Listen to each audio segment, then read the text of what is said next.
Hi friends, welcome to Biology Simplified Tamil. நான் உங்க செந்தில்நாதன். வேகமா படிக்கணும், அதே சமயத்துல புரிஞ்சும் படிக்கணும், அதே சமயத்துல NCERT லைன் டு லைனும் படிக்கணும். ஏன் அப்படின்னா எனி லைன்ஸ்ல இருந்து நமக்கு வந்து நீட் எக்ஸாம்க்கு क्वेश्चन கேக்குறாங்க. அப்படி பார்க்கல குயிக்கா ஒரு 10 page principles of inheritance and வேரியேஷன்ல NCERT line to line exam point of வியூவில் நீட் எக்ஸாம் பாயிண்ட் ஆஃப் வியூவில் CBSE board exam point of வியூவில் கடன் பார்த்துடலாம். ஸோ தட் உங்களுக்கு ரிவிஷன் எப்படி பண்ணுறது அப்படிங்கிறதும் தெரியும். இப்போ ஃபஸ்ட்டு பேஜை பொறுத்த வரைக்கும் இந்த செகண்ட் பேராகிராஃபில் உங்களுக்கு இம்பார்ட்டண்ட்டாக தெரிஞ்சுக்க வேண்டிய விஷயம் என்ன அப்படின்னா சிப்ளிங்ஸ்ங்கிறவங்க கூட பிறந்தவங்க. சம்டைம்ஸ் அவங்க வந்து ஒரே மாதிரி இருக்காங்க, சில ஃபேமிலியில் ரொம்ப க்ளோஸ்லி அப்படியே சிமிலராக ஒரே மாதிரி இருக்காங்க, பார்க்குறதுக்கு டிஃப்ரென்ஸே இல்லாமல். சம்டைம்ஸ் இவன் தான் அவங்களுக்கு அக்காவா, இவங்க தான் அவங்களுக்கு அண்ணனா அப்படிங்கிற அளவுக்கு அவ்வளோ டிஃப்ரென்ஸோடு இருக்காங்க. அதற்கான காரணங்கள் என்ன அப்படின்னு பார்த்தா ஜெனட்டிக்ஸ்குள்ளே அது ஒளிஞ்சிருக்கு. ஜெனட்டிக்ஸோட ஆஸ்பெக்ட்ஸ் 2 ஆஸ்பெக்ட்ஸ் இருக்குது. அந்த ஜெனட்டிக்ங்கிற அந்த சயின்டிஃபிக் ரீசனோட பார்க்கக்கூடிய சப்ஜெக்டை வந்து நம்ம ஜெனட்டிக்ஸ் சொல்கிறோம். இதில் வந்து இன்ஹெரிட்டன்ஸ் அண்ட் வேரியேஷன் ஆஃப் கேரக்டர்ஸ்னு 2 இருக்குது. இந்த இன்ஹெரிட்டன்ஸ் அப்படின்னா என்ன? பேரண்ட்ஸ் கிட்ட இருந்து ஆஃப் ஸ்ப்ரிங்ஸ்க்கு கேரக்டர் கடத்தப்படுறது ஒரு ஜென்ரேஷன்லேருந்து அடுத்த ஜென்ரேஷனுக்கு, அதை இன்ஹெரிட்டன்ஸ் அப்படிங்கிறோம். வேரியேஷன்னா என்ன?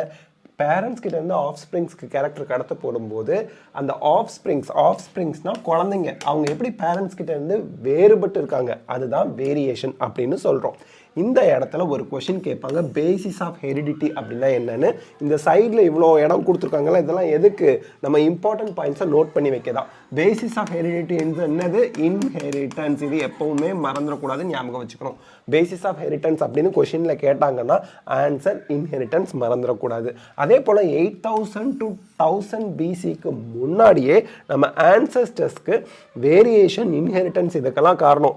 இன்ஹெரிட்டன்ஸ் பேரண்ட்ஸ் கிட்ட இருந்து ஆஃப் ஸ்ப்ரிங்ஸ்க்கு கேரக்டர் கடத்தப்படுறது, அதில் வேரியேஷன்ஸ்க்கு ரீசனாக இருக்கிறது செக்ஷுவல் ரீப்ரொடக்ஷனில் தான் ஒளிஞ்சிக்கிட்டு இருக்கு அப்படின்னு கண்டுபிடிச்சிட்டாங்க. அது அவங்களுக்கு தெரிஞ்சிருந்தது. அதனால தான் அவங்க wild population of plants and அனிமல்ஸ்ல இருந்து ப்ரீடிங் பண்ணாங்க. செலக்டிவான கேரக்டர்ஸ் உள்ள ஆர்கானிசத்தை எடுத்து ப்ரீட் பண்ணி செக்ஷுவல் ரீப்ரொடக்ஷனுக்கு உட்படுத்தி டிசைரபிள் கேரக்டர், அவங்களுக்கு தேவையான கேரக்டர்ஸ் உள்ள ஆர்கானிசத்தை கொண்டு வந்தாங்க. அப்படி கொண்டு வந்த ஒரு ஆர்கானிசத்துக்கு எக்ஸாம்பிள், இது ஆல்ரெடி கொஷினில் கேட்டிருக்காங்க நீட்டில், சஹிவால் கவுஸ் இன் பஞ்சாப். இது நம்ம ஆன்சஸ்டர்ஸே வந்து ப்ரீடிங் பண்ணி செக்ஷுவல் ரீப்ரொடக்ஷன் மூலியமாக ஒரு நியூ வெரைட்டி டொமஸ்டிஃபிகேஷன் பண்ணாங்க. டொமஸ்டிஃபிகேஷன் அப்படின்னா என்ன அர்த்தம்னா வீட்டிலேயே வளர்க்கக்கூடியது அப்படின்னு அர்த்தம். ஸோ டொமஸ்டிகேட்டட் ஃபர்ஸ்ட் வெரைட்டி என்னது அப்படின்னா Sahiwal cows in Punjab. So domesticated என்ன, நம்ம யூஸுக்கு பயன்படுத்திக்கிறது. நெக்ஸ்ட் வந்து அவங்களுக்கு inheritance of characters as well as வந்து வேரியேஷன் இதை பற்றிலாம் தெரிஞ்சிருந்தா கூட scientific basis of these phenomena, இந்த 2 கேரக்டரோட சயின்டிஃபிக் ஃபீச்சர்ஸ், சயின்டிஃபிக் பேசிஸ் அவங்களுக்கு அந்த அளவுக்கு தெரிஞ்சிருக்குல்ல. ஸோ சயின்டிஃபிக் ஃபீச்சரை எப்படி தெரிஞ்சுக்கிறது, அதுதான் மெண்டல்ஸோட லா ஆஃப் இன்ஹெரிட்டன்ஸ் அப்படிங்கிற ஹெட்டிங்கில் படிக்க போகிறோம். மெண்டல் வந்து பார்த்தீங்கன்னா கார்டன் பீஸ் பைசம் சட்டைவம் அப்படிங்கிற பிளான்ட்ல கிராஸ் பண்ணாரு, எக்ஸ்பெரிமெண்ட் பண்ணாரு. That is very important. Exam point of வியூவில் கடகடன்னு NCERT லைன்ல ஒரு வார்த்தை கூட விடாமல் பார்த்துக்கிட்டே வரும். அவர் பண்ணின மொத்த எக்ஸ்பெரிமெண்ட் பண்ண டோட்டல் இயர்ஸ் என்னன்னு கொஸ்டின் கேட்பாங்க. 7 இயர்ஸ். எப்போ இருந்து எப்போன்னு கூட கேட்கலாம். 56 to 63, அதாவது மிட் 19th செஞ்சுரி, 1856 to 1863, அதான் மிட் 19th செஞ்சுரி அப்படி சொல்கிறோம். ஸோ அவர் வந்து என்ன ப்ரப்போஸ் பண்ணாருன்னா லாஸ் ஆஃப் இன்ஹெரிட்டன்ஸை லிவிங் ஆர்கானிசத்துக்காக அவர் ப்ரப்போஸ் பண்ணார். அவரோட எக்ஸ்பெரிமெண்ட்ஸை பேஸ் பண்ணி லாஸ் ஆஃப் இன்ஹெரிட்டன்ஸை ப்ரப்போஸ் பண்ணார். மெண்டல்ஸோட இன்வெஸ்டிகேஷனில் வந்து பார்த்தீங்கன்னா இன்ஹெரிட்டன்ஸ் பேட்டர்ன் வந்து ஃபர்ஸ்ட் டைம் ஸ்டாட்டிஸ்டிக்கல் அனாலிசிஸையும் அந்த இன்ஹெரிட்டன்ஸ் பேட்டர்னை எக்ஸ்பிளைன் பண்ணுறதுல ஸ்டாட்டிஸ்டிக்கல் அனாலிசிஸை வந்து பயன்படுத்தினாங்க. மெண்டல் தான் முதல்ல அந்த மேத்தமெட்டிக்கல் ப்ராப்ளம்ஸை வந்து உள்ளே கொண்டு வராரு. So that first time statistical analysis and mathematical logics apply பண்ணுறாங்க. எதில்? ப்ராப்ளம்ஸ் இன் பயாலஜியை சால்வ் பண்ணுறதுக்கு. ஹிஸ் எக்ஸ்பெரிமெண்ட்ஸ் ஹேட், இது ரொம்ப ரொம்ப ரொம்ப முக்கியம். மெண்டலோட எக்ஸ்பெரிமெண்ட்ஸுக்கு கிரேட்டர் கிரெடிபிலிட்டி, நிறைய நம்பகத்தன்மை இருந்ததுக்கு காரணம் என்ன அப்படின்னா அவர் எடுத்துக்கிட்ட லார்ஜ் சாம்பிளிங் சைஸ் தான். ஒரு எக்ஸ்பெரிமெண்ட்டுக்கு thousands ஆஃப் பிளான்ட்ஸ் எடுத்துக்குவார். சாம்பிளிங் அப்படிங்கிறது ஒன்றும் இல்லை, எக்ஸ்பெரிமெண்ட்டுக்கு எடுத்துக்கூடிய ஆர்கானிசம் 1000 பிளான்ட்ஸை வச்சு ஒரு எக்ஸ்பெரிமெண்ட்டும் பண்ணுவார். ஒரு பிளான்ட்டை வச்சு 2 பிளான்ட்டை வச்சு பண்ணுறது கிடையாது. டயக்ராம்லாம் நம்ம ஒரு பிளான்ட்டை ரெப்ரசென்ட் பண்ணி காமிக்கிறோம். ஆனால் அவர் அந்த இடத்துல எத்தனை பிளான்ட்ஸ் வச்சுருந்தாரு? thousands of plants வச்சு ஒவ்வொரு எக்ஸ்பெரிமெண்ட்டும் பண்ணதுனால அவரோட எக்ஸ்பெரிமெண்டல் ரிசல்ட்ஸ்க்கு கிரேட்டர் credibility இருந்தது. Also the confirmation of his inference from experiments on successive generation. ஒரு தடவை எக்ஸ்பெரிமெண்ட் பண்ணுறாரு, கிராஸ் பண்ணுறாருன்னா வந்த ஜென்ரேஷன் வச்சு அடுத்த ஜென்ரேஷன் கண்டினியூவாக செக் பண்ணி பார்த்தாரு என்ன ரிசல்ட் வருது அப்படின்னு. ஸோ இப்போ பேரண்ட் இருக்கிறாங்க, பேரண்ட் வந்து மேல் பேரண்ட் ஃபீமேல் பேரண்ட் கிராஸ் பண்ணி ப்ராஜெனிஸ் வருது, திருப்பி இதை செல்ஃப் பாலினேட் பண்ணுவார். ஸோ இதை F1 ஜென்ரேஷன்னா இதை F2 ஜென்ரேஷன், இதை F3 ஜென்ரேஷன் போ. ஸோ அதாவது அடுத்த சக்சஸிவ் ஜென்ரேஷனுக்கு அவர் இந்த எக்ஸ்பெரிமெண்ட்டை கண்டினியூவாக பண்ணார். சரி, அடுத்து வந்து பார்த்தீங்கன்னா Mendel investigated characters in garden pea plant were manifested as two opposing traits. So இதில் வந்து பார்த்தீங்கன்னா opposing traits அப்படிங்கிறது எதை சொல்கிறாங்க அப்படின்னா contrasting characters. அதாவது டால்னா டுவார்ஃப், ஆனால் டால்க்கும் டுவார்ஃப்க்கும் இடப்பட்ட கேரக்டர் அந்த மாதிரி எதுவுமே கிடையாது. உயரம்னா நல்ல உயரமாக 2-3 ஃபீட் இருக்கும், குள்ளம்னா 1 ஃபீட்டுக்கு கம்மியாக இருக்கும். பார்த்தாலே தெரியும் இவன் உயரம் இவன் கொள்ளன்னு. ரெண்டுக்கு இடப்பட்ட உயரம் அப்படிங்கிற ஒரு கேரக்டர் கிடையாது. அதே போல் yellow colour then green colour அப்படின்னா லைட் க்ரீன் திக் எல்லோ அப்படிலாம் கிடையாது. எல்லோனா எல்லோ, க்ரீன்னா க்ரீன், அவ்வளோதான். ரெண்டுக்கு இடப்பட்ட கேரக்டர் வராது. So he chose 14 characters. இந்த இடத்துல நம்ம ஞாபகம் வச்சுக்கணும், number of characters used by மெண்டல்னு கேட்டால் 14, நம்பர்னா 14, பேருங்கிற ஒரு வார்த்தை இருந்தால் 7, பேர் PAIR பேருங்கிற வார்த்தை இருந்தால் 7, பேருங்கிற வார்த்தை இல்லைன்னா 14 கேரக்டர்ஸ் ஞாபகம் வச்சுக்கணும். ஸோ இந்த பேஜில் வந்து நம்ம அதுக்கு அடுத்து என்ன பண்ணலாம்னா 14 ட்ரூ ப்ரீடிங் வெரைட்டிஸ் ஆர் கேரக்டர்ஸை வந்து அவர் எடுத்துக்கிட்டாருங்கிறது ரொம்ப இம்பார்ட்டன்ட், நோட் பண்ணிக்கோங்க. 14 ட்ரூ ப்ரீடிங் கேரக்டர்ஸ் பென் எடுத்துக்கிறேன். ஸோ நீங்கள் இதெல்லாம் வேகமாக ரிவைஸ் பண்ணிட்டு போனால் தான் நிறைய படிக்க முடியும். ஸோ ட்ரூ ப்ரீடிங் பியூர் பீ லைன்ஸ் அப்படின்னா என்ன அர்த்தம் அப்படின்னா கண்டினியூஸாக இப்போ டால் பிளான்ட் இருக்குது அப்படின்னா அதை கண்டினியூஸாக செல்ஃப் பாலினேட் பண்ணால் டால் பிளான்ட்ஸ் மட்டுமே செல்ஃப் பாலினேஷனில் வந்ததுன்னா அதுதான் ட்ரூ ப்ரீடிங் லைன். இப்போ டுவார்ஃப் பிளான்ட் குள்ளமாக ஒரு பிளான்ட் இருக்குன்னா அதை தொடர்ந்து கிராஸ் பண்ணிக்கிட்டே இருந்தால் செல்ஃப் பாலினேஷன், கிராஸ் இல்லை செல்ஃப் பாலினேஷன் பண்ணால் டுவார்ஃப் பிளான்ட் வந்துக்கிட்டே இருந்துச்சுன்னா அதுதான் நம்ம ட்ரூ ப்ரீடிங் லைன் அப்படின்னு சொல்லுவோம். ஸோ அந்த விதத்தில் அவர் எடுத்துக்கிட்ட ட்ரூ ப்ரீடிங் லைன்ஸ் 7 கேரக்டர்ஸ் என்ன அப்படிங்கிறது பார்க்கலாம். 7 பேர்ஸ், பேர் 7னா பேருங்கிற வார்த்தை வரணும், 7 அப்படின்னா பேர், 7 பேர்ஸ் ஆஃப் கேரக்டர்ஸ் அப்படின்னு வரணும். வெறும் கான்ட்ராஸ்டிங் ட்ரைட்ஸ்னா 14 கான்ட்ராஸ்டிங் ட்ரைட்ஸ். ஓகேங்களா? சரி, ஸ்டெம்மோட ஹைட் எடுத்துக்கிட்டாரு டால் அண்ட் டுவார்ஃப், ஃப்ளவரோட கலர் எடுத்துக்கிட்டாரு வயலட் அண்ட் ஒயிட், ஃப்ளவரோட பொசிஷன் ஆக்சியல் அப்படின்னா லீஃப் இப்படின்னா இந்த இடத்துல ஃப்ளவர் இருக்குது அப்படின்னு அர்த்தம். டெர்மினல்னா ஃப்ளவர் இங்கே இருக்குது அப்படின்னு அர்த்தம். ஸோ ஆக்சியலில் இருக்கா, டெர்மினல் இருக்கா. Pod shape, inflated, constricted. Inflated பாட்னா இந்த ஃப்ரூட்டை தான் பாடுமோ, இந்த மாதிரி இருந்தால் இன்ஃப்ளேட்டட். அதே இந்த மாதிரி கடலை பார்த்துருப்பீங்களா, நிலக்கடலை, அந்த மாதிரி இருந்தால் அது கன்ஸ்ட்ரிக்டட். பாட் கலர் கிரீன் கலர்லேயும் இருக்கலாம், எல்லோ கலரில் இருக்கலாம். சீட் ஷேப் ரவுண்டாக இருக்கலாம், ரிங்கிள்னா சுருங்குனது. சீடோட கலர் எல்லோ அண்ட் கிரீன். இந்த 7 கான்ட்ராஸ்டிங் பேர்ஸ் ஆஃப் கேரக்டர்ஸை எடுத்து அவர் எக்ஸ்பெரிமெண்ட் பண்ணார்.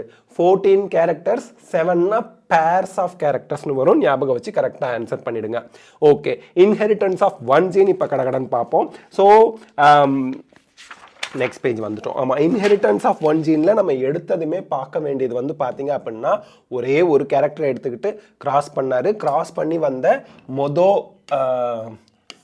ஜென்ரேஷனை ஃபிலியல் 1 ஆர் F1 அல்லது ஃபர்ஸ்ட் ஹைபிரிட் ஜெனரேஷன் அப்படின்னு 3 பேர் வச்சாங்க.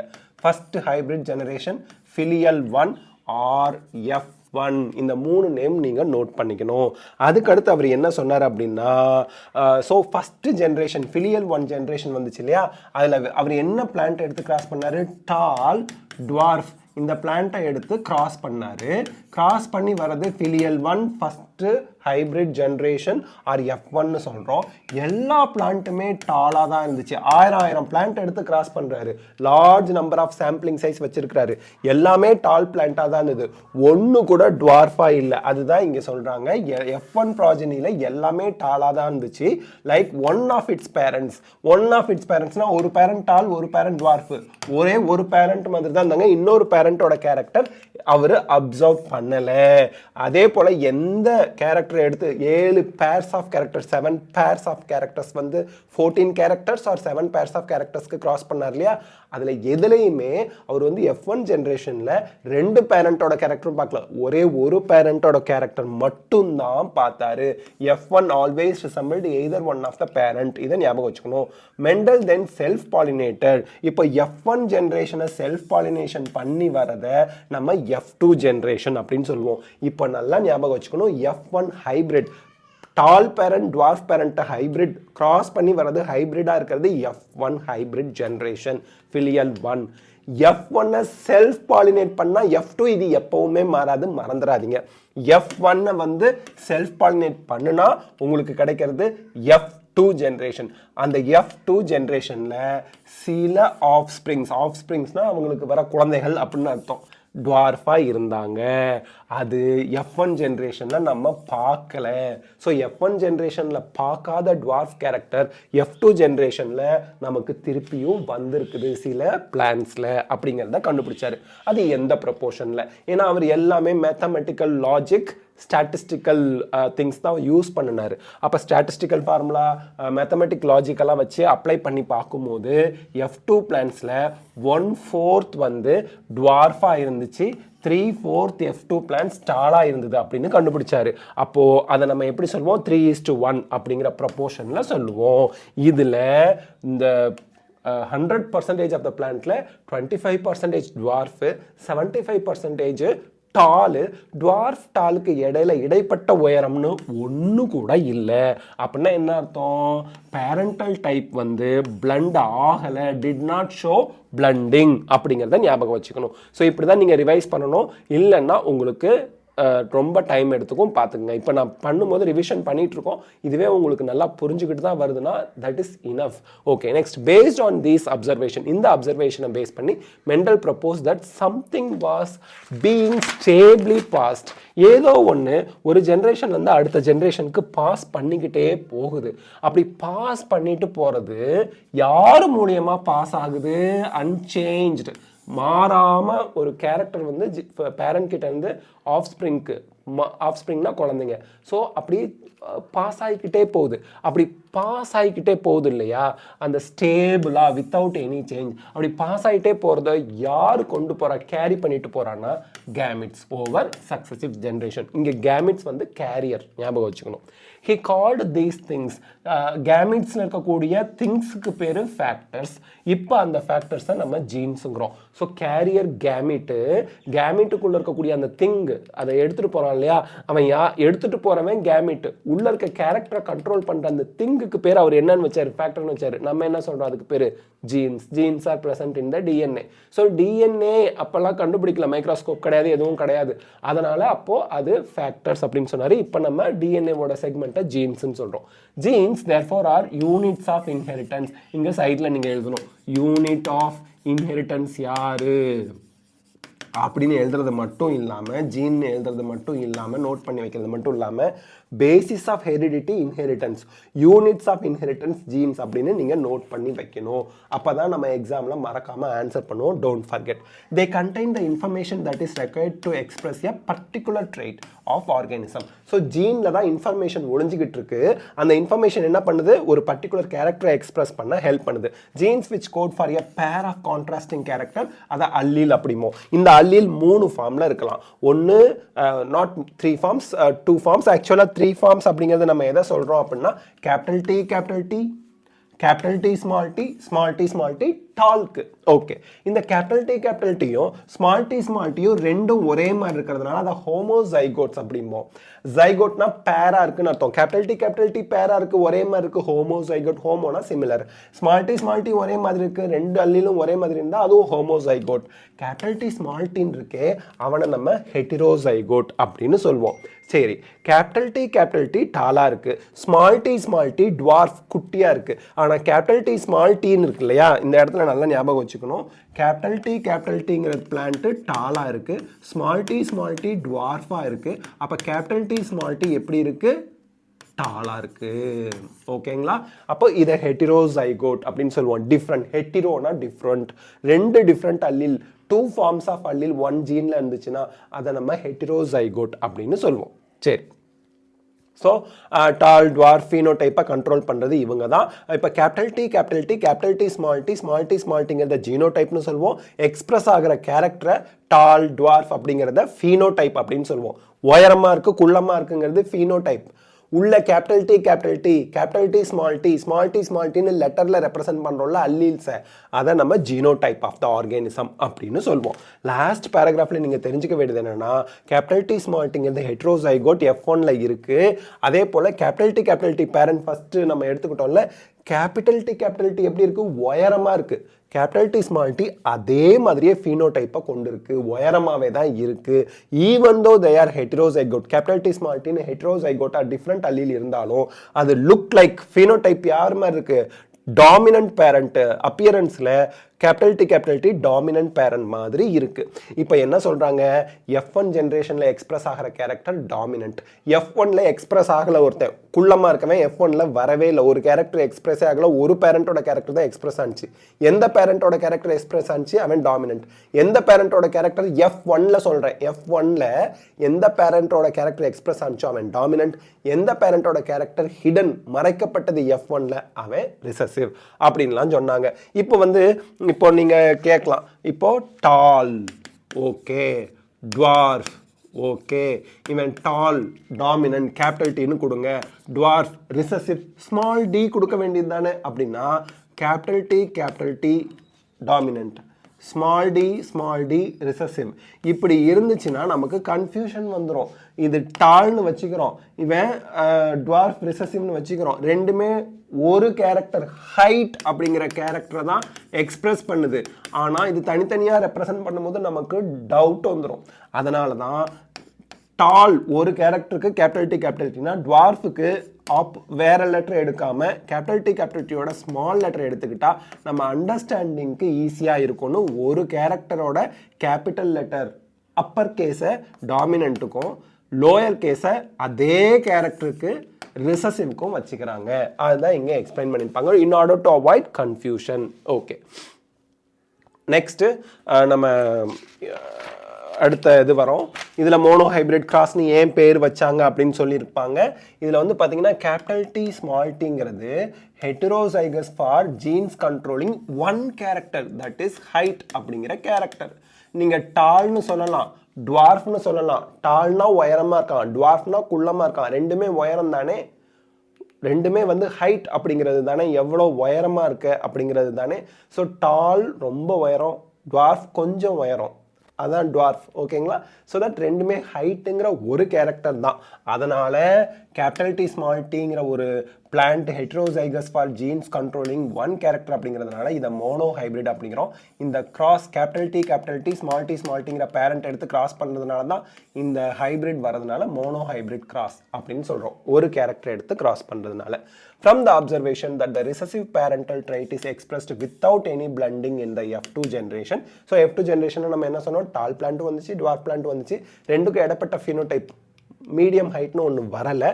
அதனால இதை நம்ம கேமிட் ப்ரொடியூஸ் ஆகும்போது எப்படி நம்ம அப்சர்வ் பண்ணுறோம் அப்படின்னா, மியாசிஸ் மூலியமாக, மியாசிஸ் அப்படிங்கிற செல் டிவிஷன் நடந்துதான், ரிடக்ஷன் டிவிஷன் நடந்தால் கேமிட்ஸ் ஃபார்ம் ஆகுது.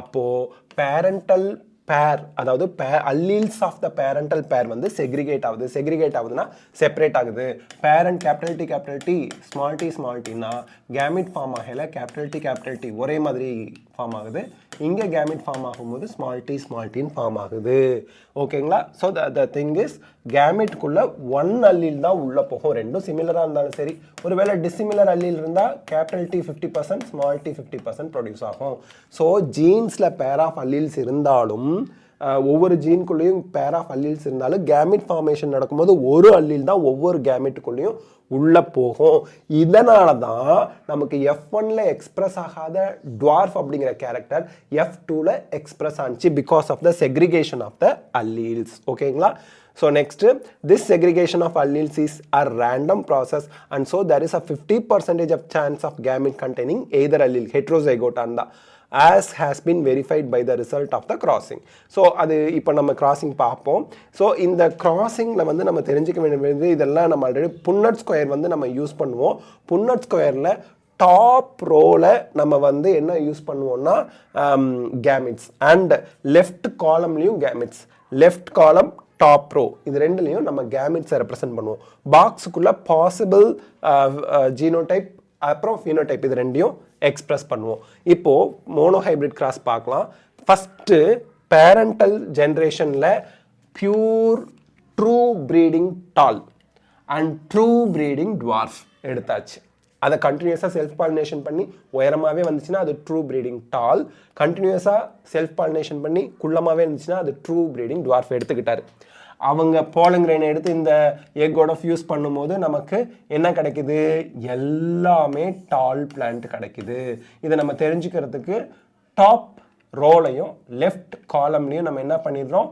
கேமிட்ஸ் பாசிபிள் கேமிட்ஸ் கேபிட்டல் டின்னு தான் வரும் ஸ்மால் டி தான் வரும் அதை போட்டுடுறோம் இந்த சைடு ஃபீமேல்னா இந்த சைடு மேல் ஆர் ஒரு சைடு மேல் ஒரு side female gamete so capital D small T capital D small T capital D small T capital D small T so இந்த மாதிரி நமக்கு எல்லாமே F1 generation first hybrid generation filial ஜென்ரேஷனில் நமக்கு எல்லாமே ஹைப்ரிடாக வருது கேபிட்டல் டி ஸ்மால் டி எல்லாமே டாலாக இருக்குது டுவார்ஃப் அப்படிங்கிற கேரக்டர் F1ல வரல இப்போ F1 செல்ஃப் பண்ணினா F2 ஜென்ரேஷன் வரும் மறந்துடாதீங்க F1 capital D small Tina அது கூடயே திருப்பி செல்ஃப் பாலினேஷன் பண்ணா செல்ஃபிங் பண்ணா உங்களுக்கு கிடைக்கிறது F2 generation so capital D small டினா கேபிட்டல் டி ஒரு கேமெட் குள்ள போயிருது ஸ்மால் டி ஒரு கேமெட் குள்ள போயிருது 50% of the gametes with capital T 50% of the gametes with small T so இது மேல் போலங் கிரைன் அப்படின்னா இது ஃபீமேல் எக்காக இருக்கும் இதில் capital D small T 50% of the eggல capital T இருக்கும் 50% of the eggல small t இருக்கும் so capital T சேர்ந்தா tall plant capital T small t ஓட சேர்ந்தா tall plant small t capital T கூட சேர்ந்தா tall plant small t சேர்ந்தா dwarf plant so 3 tall 1 dwarf இதுல genotype னு பாக்கும்போது 1 capital T 2 capital T small t 1 small t 1:2:1 genotype 3:1 phenotype நமக்கு கிடைச்சது இதுதான் இங்க சொல்லி இருப்பாங்க அத நம்ம ஞாபகம் வச்சுக்கணும் ஸோ இது மேல் ஃபீமேல் சிம்பிள்லாம் யூஸ் பண்ணுவோம் அண்ட் இதுலலாம் பெரிய லெவலில் உங்களுக்கு தெரிஞ்சுக்க வேண்டிய அவசியம் கிடையாது கேபிட்டல் டி ஸ்மால் டி அப்படிங்கிற பிளான்ட் இருக்குது அப்படின்னா அதில் கேபிட்டல் டி ஸ்மால் டி அப்படிங்கிற பிளான்ட்டை நீங்கள் செல்ஃப் பாலினேஷன் பண்ணும்போது மேல் அண்ட் ஃபீமேல் pollen grains-உம் சரி capital D small T 50% of the pollen grain capital டியாக இருக்குது 50% of the pollen grain small டியாக இருக்குது எக் ஃபார்ம் ஆகும்போதும் ஃபீமேலில் கேபிட்டல் டி வந்து 50% ஸ்மால் டி 50% இப்போ கேபிட்டல் டிங்கிற pollen grain-க்கு 50% சான்ஸ் கேபிட்டல் டி கூட சேரலாம் 50% of the chance small T அப்படிங்கிற எக்கு கூட போய் சேரலாம் அந்த சான்ஸ் ப்ராபபிலிட்டி சொல்கிறாங்க அதே போல் pollen grain ஸ்மால் டின்னு இருக்குன்னா 50% கேபிட்டல் டிங்கிற எக் கூட சேரலாம் 50% ஸ்மால் டிங்கிற எக் கூட சேரலாம் அப்படின்னு சொல்கிறாங்க அதுதான் இந்த இடத்துல நம்ம ஞாபகம் வச்சுக்கணும் ஸோ F1 எப்போவுமே செல்ஃப் பாலினேட் தான் பண்ணுவாங்க ஸோ இதெல்லாம் நம்ம ஞாபகம் வச்சுக்கலாம் ஈஸி தான் அடுத்து இப்படி தான் படித்தாகணும் அப்போ தான் நீங்கள் வந்து கடைசியாக நீட்டுக்கு முன்னாடி உங்களுக்கு 3 days தான் இருக்கும் இல்லையா ஓகே இன்னும் ஒரு 4-5 டாபிக்ஸ் 3 டாபிக்ஸ் 2 டாபிக்ஸ் இருக்குது 2 டாபிக்ஸ் இப்போவே பார்த்துடலாம் ஓகே ஃப்ரம் த புன்னட் ஸ்கொயர் நமக்கு என்ன தெரியுது அப்படின்னா கேபிட்டல் டி ஸ்மால் டி வந்து நமக்கு 1/4 இருக்காங்க capital D small T half இருக்காங்க 1/4 ஸ்மால் டி இருக்காங்க இந்த இடத்துல புன்னட் ஸ்கொயரில் F2 ஜென்ரேஷனில் 1/4 கேபிட்டல் டி 4ல் ஒரு பங்கு அதாவது பாதிக்கு பாதி கேபிட்டல் டி ஸ்மால் டி இருக்காங்க, 1/4 ஸ்மால் டி இருக்காங்க. திருப்பி நான் உங்களுக்கு அதை எக்ஸ்பிளைன் பண்ணிடுறேன். இந்த இடத்துல நம்ம வந்து கேபிட்டல் டி ஸ்மால் டீன்னு கேமிட்ஸ் வந்துச்சு. இது மேல் கேமிட் அப்படின்னா இது ஃபீமேல் கேமிட், சிம்பிள் ஞாபகம் வச்சுங்க.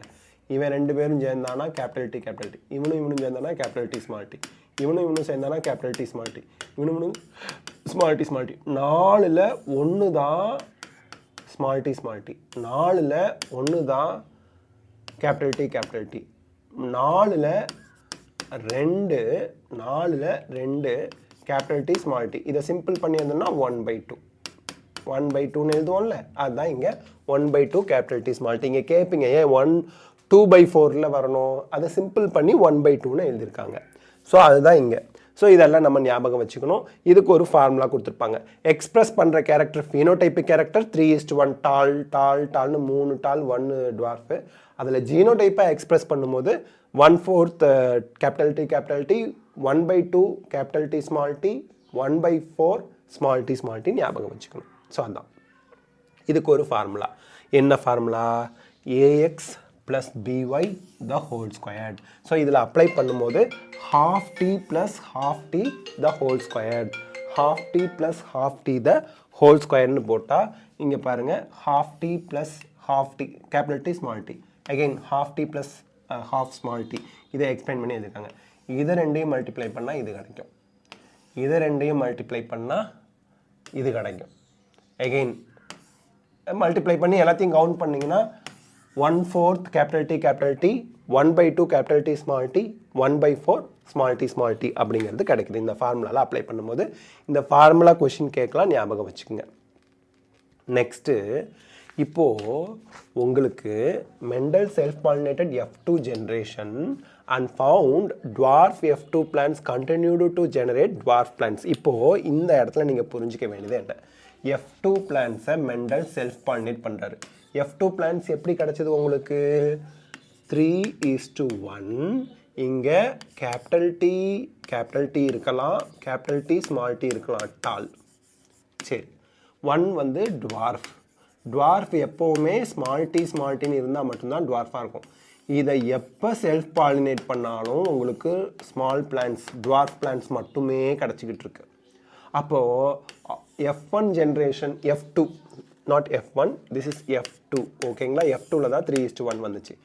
F2ல வந்த டுவார்ஃப் பிளான்ஸ் தொடர்ந்து உங்களுக்கு டுவார்ஃப் பிளான்ஸே செல்ஃப் பாலினேட் பண்ணால் ப்ரொடியூஸ் பண்ணுச்சு. F2வை செல்ஃப் பாலினேட் பண்ணால் F3யை செல்ஃப் பாலினேட் பண்ணால் F4. ஞாபகம் வச்சுக்கோங்க.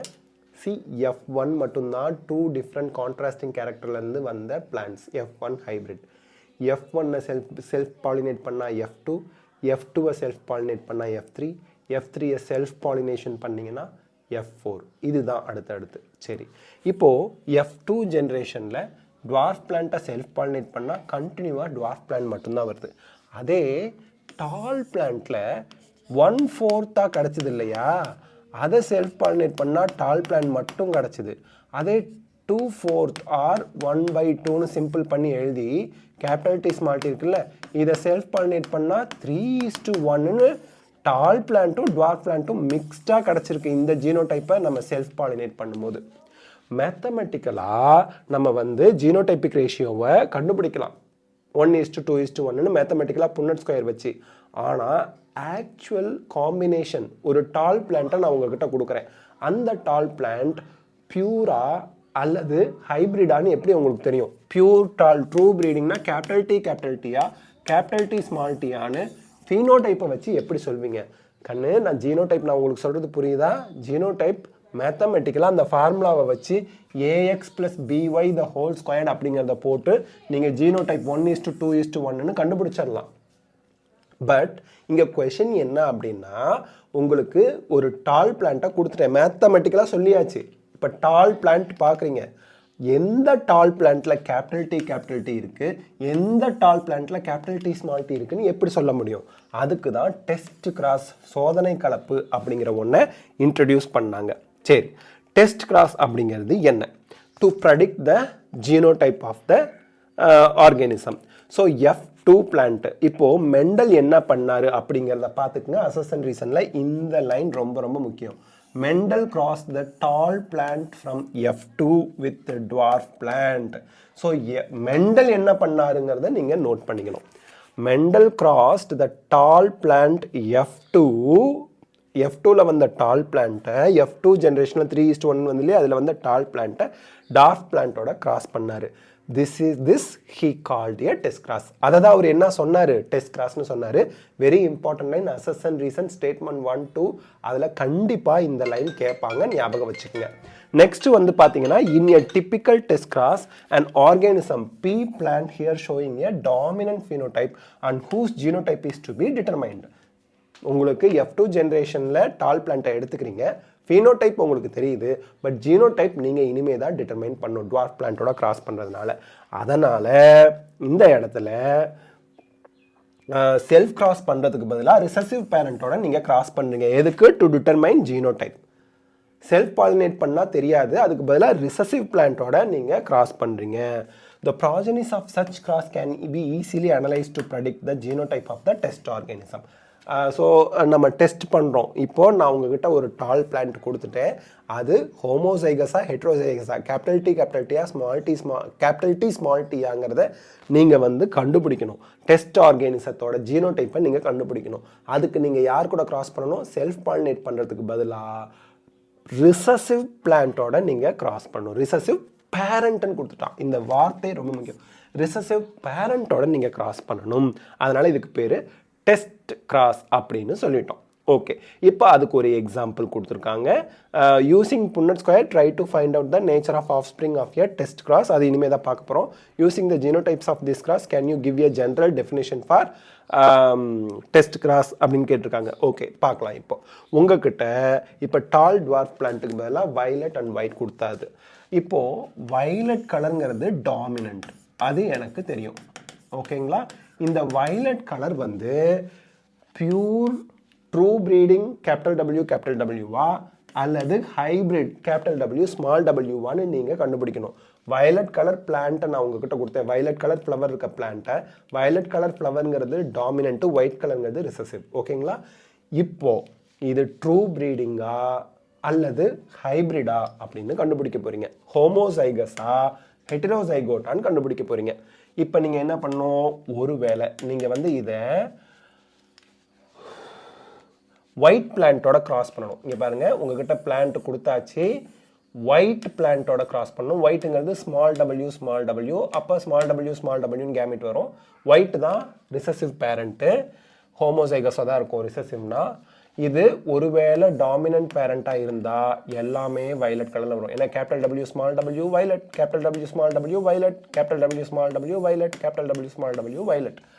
ஒருவேளை ஹெட்ரோசைகஸாக இருந்தால் கேபிட்டல் டபிள்யூ ஸ்மால் டபிள்யூன்னு உங்களுக்கு 2 டிஃப்ரெண்ட் அல்லீல் கேமிட் வந்திருக்கும். கேபிட்டல் இது வந்து small W, capital W small W violet, capital W small W violet, small W white, small W white. அப்போ 2 வயலட் 2 ஒயிட். அப்போ சிம்பிள் பண்ணி எழுதுனா 1:1 டெஸ்ட் கிராஸ் ரேஷியோ வருது. இது கொஷினில் கேட்பாங்க.